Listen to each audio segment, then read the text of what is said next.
Hello my friends, welcome to the Enchanted Fairy collaboration. I am so super excited to get this collab off the ground. This month we will have 26 participants, including myself. I will be doing a video once a week. The rest of the videos for the rest of that week will be by new artists every single day, bringing you their take on an enchanted fairy creation, whatever that might be. Now I've got everyone listed in my description box, and I've been posting on the community tab and elsewhere who they are and what they'll be making. Be sure to tune in and show everybody some crafty love and come along with us. If you are in the mood to make some fairy stuff, then join in. Use hashtag Enchanted Fairy Collab. Tag me in your video so that I don't miss it. If you make one and you make something beautiful, I want to see it for sure. So make sure to tag me as well. Today is the opening of the collaboration, and I am making a masterboard. Not only am I going to make the masterboard, I'm going to cut it, and I'm going to show you how I chose to use it. I'm also going to show you, and most of you have seen this if you follow my channel, but if you're new here, first of all, welcome and thank you.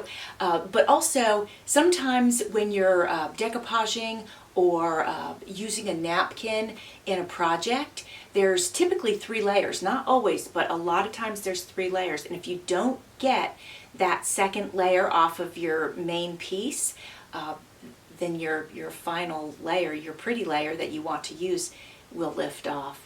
So I'm going to show you how I get both layers off of the napkin that I want to use. It's quick and easy and simple, so if you don't know, definitely stick around for that. Then I'm going to create the masterboard, I'm going to cut it, and then I'm going to turn it into tags. I am going to use some of this digital kit that I created. It is called Celtic Fantasy, and if you like it, it is available in my Etsy shop.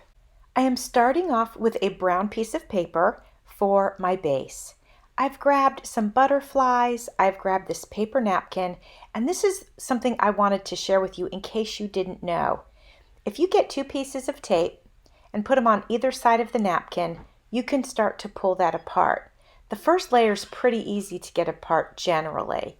The second layer can prove to be a little bit more difficult, but still doable. Now with this napkin, it actually ended up being very difficult because the napkin had some embossing on it.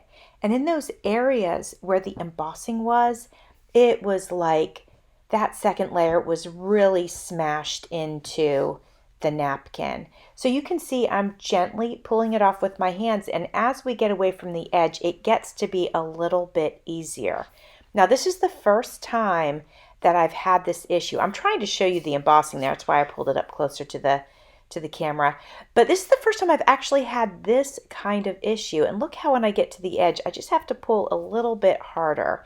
But at any rate, I'm using my tape to grab it from the center, pull towards the edges, since the edges seem to be the real problem areas. I do end up getting all of the napkin off, but I'm glad I got to share this with you just in case you ran into that problem.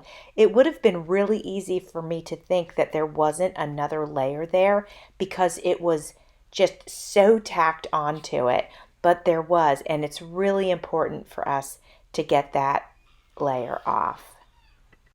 Now the napkin's ready for me to use in any way that I want to. I'm going to go ahead and grab some book pages.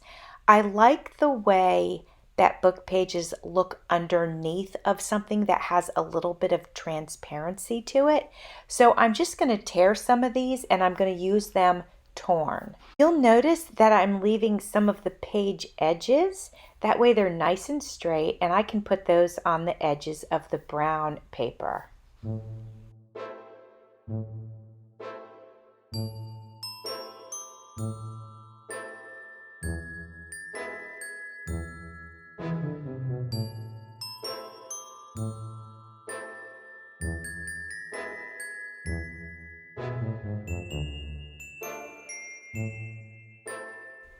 Now that I've got some book pages on here, I want to go ahead and add a different element.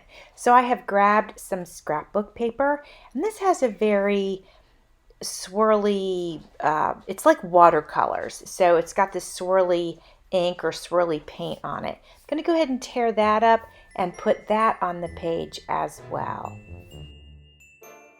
Once I get some of these papers down, I'm going to go ahead and start putting the napkin down.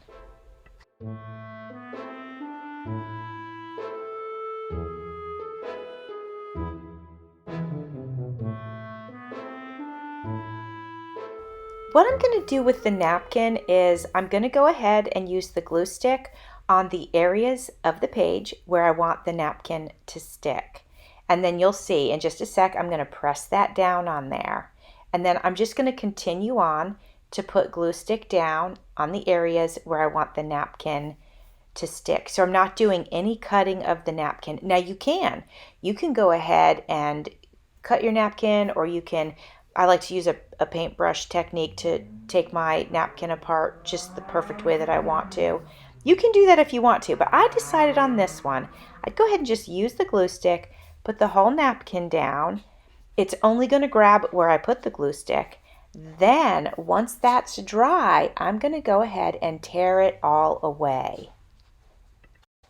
I gave it a little bit of time, so I'm thinking it's dry enough for me to go ahead and start pulling the napkin away. And you can see I'm doing it here. It seems to be coming off just fine. There's going to be some challenging spots, but that's okay. We're just going to take our time, start pulling the napkin away, and then see what we have left. All of the napkin is torn away, and there's a few edges that you can't quite, they're sort of flapping around. They're tiny, so you can't grab them, but they're a little bit irritating. So I've grabbed my sandpaper, and I'm just going to go ahead and sand those edges. I'm doing it gently, so it's not going to hurt anything, but it definitely helps clean it up. The base is all done. Now I'm going to go in with some decorative elements. I have this sticker pack that was given to me, and it was partially used, and that's perfectly fine. It's got these edges here that you can see I'm going to go ahead and use, so I put a little glue down. I don't know how old this sticker pack is, so I'm definitely not going to depend on the stickiness that's on it. I added glue to the edge, and that's what I'll do when I use these. Again, just because I don't know how old they are. This sticker pack has 4 of those edges, so I'm just going to go ahead and use all of them on this masterboard. Once I'm done with this, I'm going to go ahead and cut the board. It's not even a completed board. Well, I mean, it is. It's completed enough, but I don't want to embellish it as is because I know I'm turning these into tags. So I figure what we'll do, we've got the masterboard, we'll go ahead and cut it, then I'll have the tag shapes, and then I can decorate those tags. So I'm going to do the tags in this video as well. I walked away from it for a couple of minutes just to make sure the glue was dried. It's never great to try to cut your papers when the glue is not completely dry. It gums up your scissors, it gums up your paper cutter. So, I just went and got myself a little cup of tea and gave it a few minutes to dry, and now you can see it's cutting through just fine.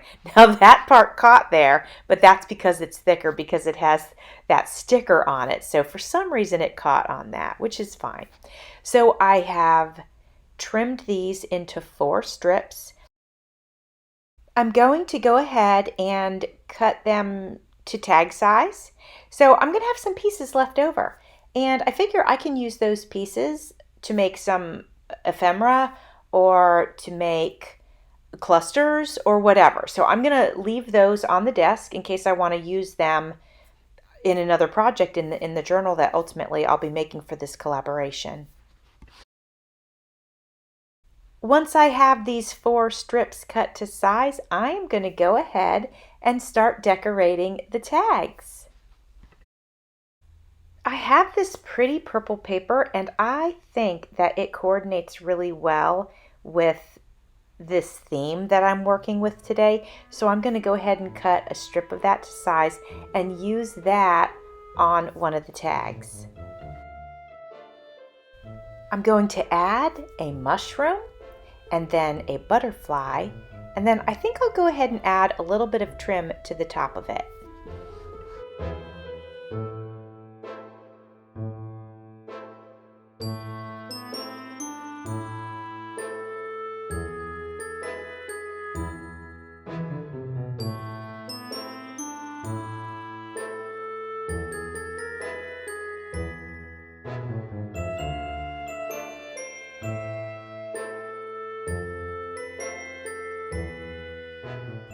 I am very happy with this, and I'm excited to start on the next one. I'm trying to be sure to use goodies that I have in my stash, and this is a piece of ephemera that I had in my stash. And so it's like, do you remember back in the early 70s, like our grandparents would have these frames with these plants in them? Well, this is like a replica of that.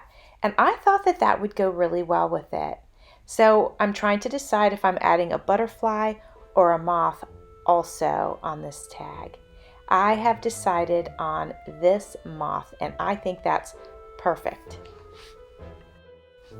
I'm going to add a little bit of yellow trim as well.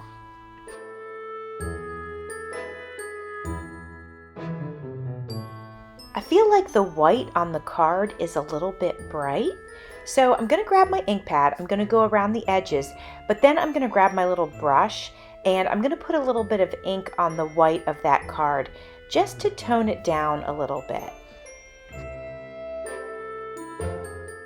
I like how it's looking with just this little bit of brown on it, aging it up just a little bit.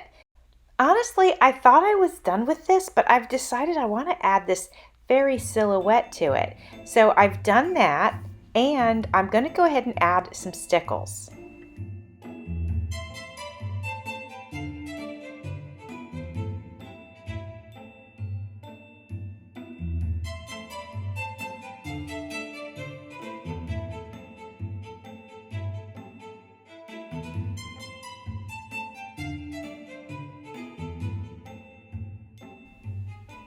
On this next one, once I add a little bit of color to the edges and probably also to the book page, I'm going to go ahead and grab a piece of fabric. I think this fabric goes perfectly with the theme that we're working with. It's got blue and green, and it's got some leaves and branches, and I like the way it works with it. So I'm going to go ahead and cut that to size. I like to tear it to leave sort of a rougher edge, and so that's what I'm doing. And then you'll see I'm going to pull off all the loose fibers. I'm going to adhere that to the tag using hot glue. I also could use my Fabri-Tac, but I'm choosing to work with hot glue. And then I'm going to use the hot glue again to attach the image from the digital kit. For a final touch, I'm going to go ahead and add some trim to the very top of the tag.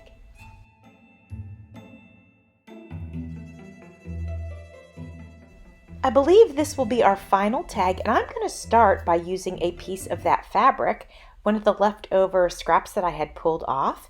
I'm attaching that as a tab on the top of the tag. I have a really pretty image of a stag that's part of the digital kit, and I want to use that on this tag. So first I'm going to put down this rich purple and black piece of scrap, and then on top of that I'm going to put the picture of the stag.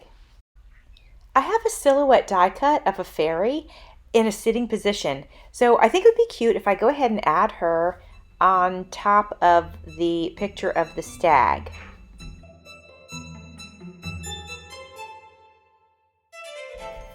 I have decided to add some stickles to this fairy, so you will see her stickled up in just a second because I'm getting ready to show off all 4 of the tags that we made today. I'm also going to add a yellow flower to this tag that has the yellow trim. You know how when you're working on something you think it's done and then you're working on something else, but then you go and you look back at it and you're like, wait a minute, it could use this or it could use that. Well, that's kind of what happened with these tags. Well, here they are, all 4 of them, I think in their final completed stage. I'm looking forward to putting these in the journal once that is completed.